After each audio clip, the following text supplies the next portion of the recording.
prénom.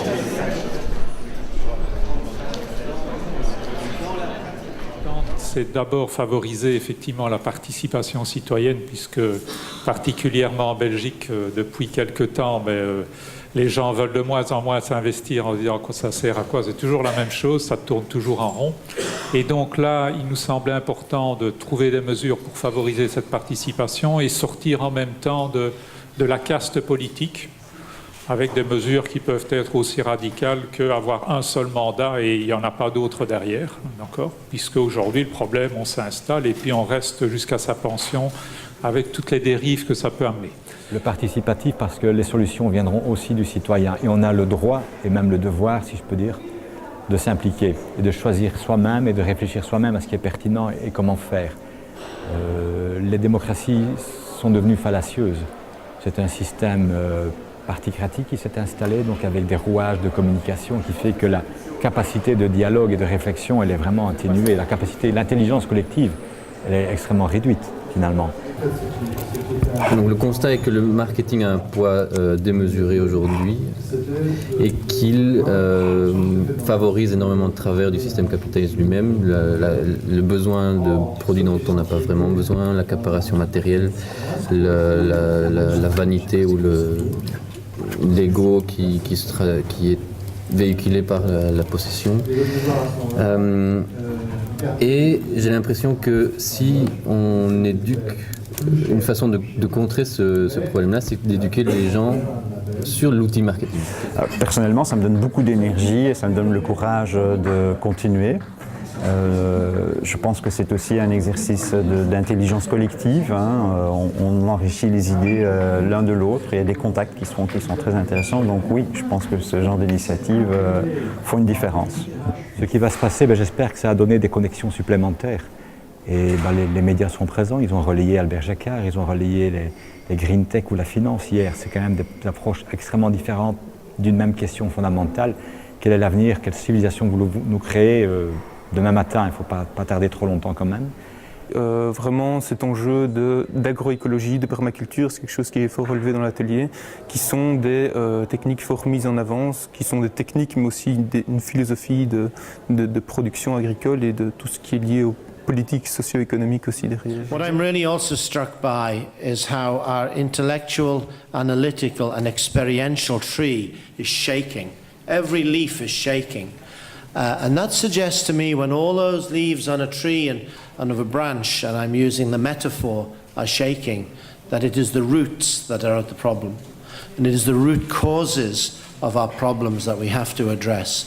Whether it be greater transparency, whether it's in the media or industry or the financial sector, whether it's putting people first, making people hold institutions accountable, not institutions holding people accountable.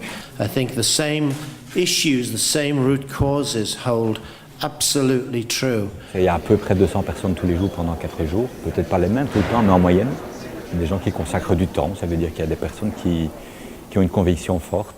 En tout cas, moi, j'entends tout, on parle, c'est vrai, il faut changer tout au niveau des banques, on parle bien qu'ils commencent à avoir conscience qu'il y a la responsabilité sociétale qui s'installe.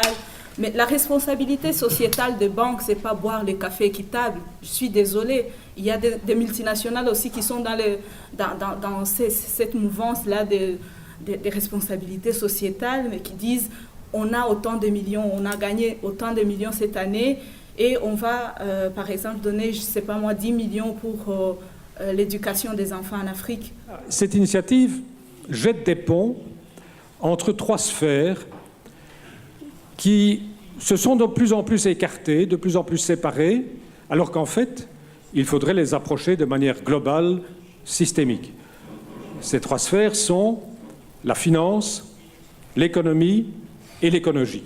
Vous avez dit, Monsieur Mestat, que ce qui est très intéressant dans ce forum, c'est que les sphères financières, économiques et écologiques se rejoignent. Bon, il faudra peut-être aussi ajouter la sphère sociale, parce que finalement, ce qui est beaucoup sorti de ces discussions, c'est l'importance de redynamiser la consultation, la participation, une participation active, hein, pas instrumentalisée, avec tous les représentants de la société civile, avec les syndicats, avec toutes les organisations qui sont demandeuses de ce débat citoyen. Mais ça m'a séduit beaucoup de voir l'engagement des uns et des autres, ça c'est très clair.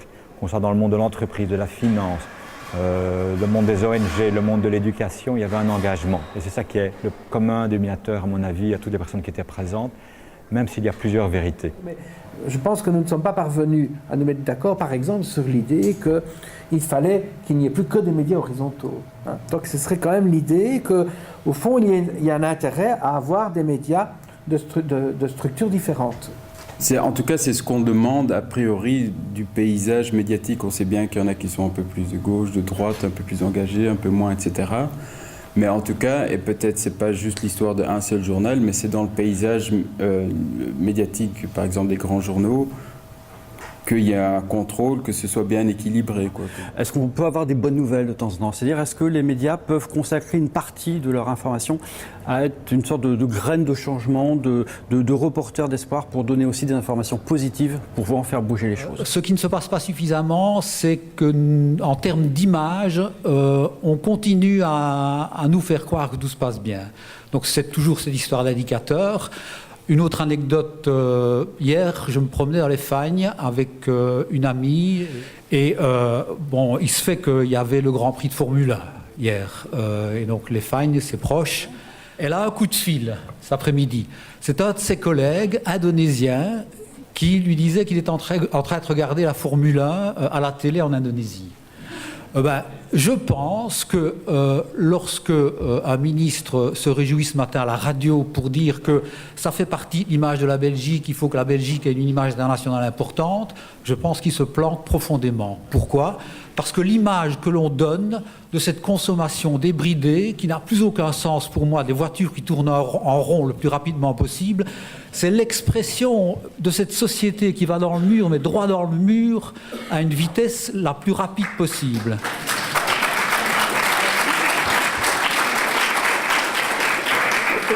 Je pense qu'il faut avoir le courage de dire que ce type d'image que l'on propage de nous sur les antennes mondiales, parce qu'il y a des milliards de personnes qui, paraît-il, regardent ça, ces voitures qui tournent en rond, doit cesser. Donc il faut qu'on ait au moins la même définition de ce qu'on entend par là.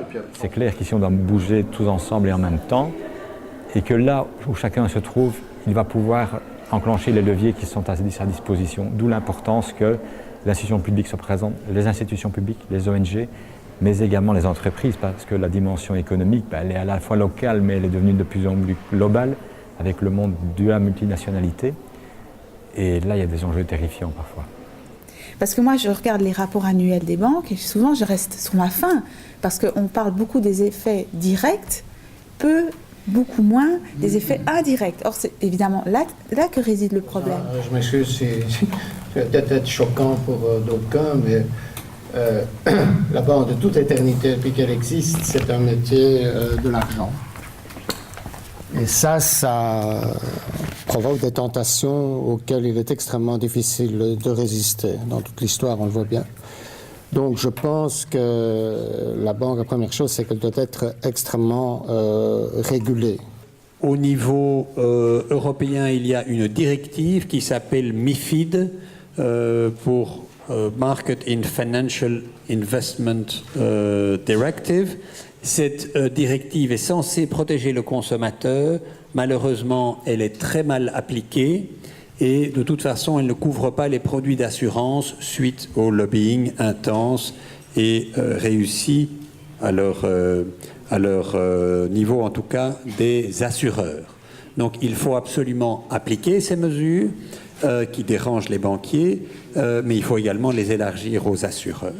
Mais il ne faut pas oublier que pour un dirigeant d'entreprise ou un entrepreneur, il faut être extrêmement pragmatique. Beaucoup sont dans une peur de survie, dans un premier temps, dans un environnement qui est archi-concurrentiel.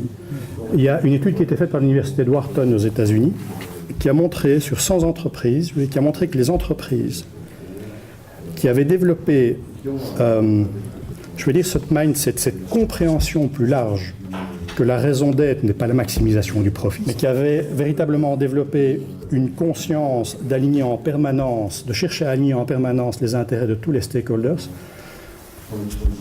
Sur une période de 10 ans, ces entreprises ont surpassé de 800% le S&P 500. Okay.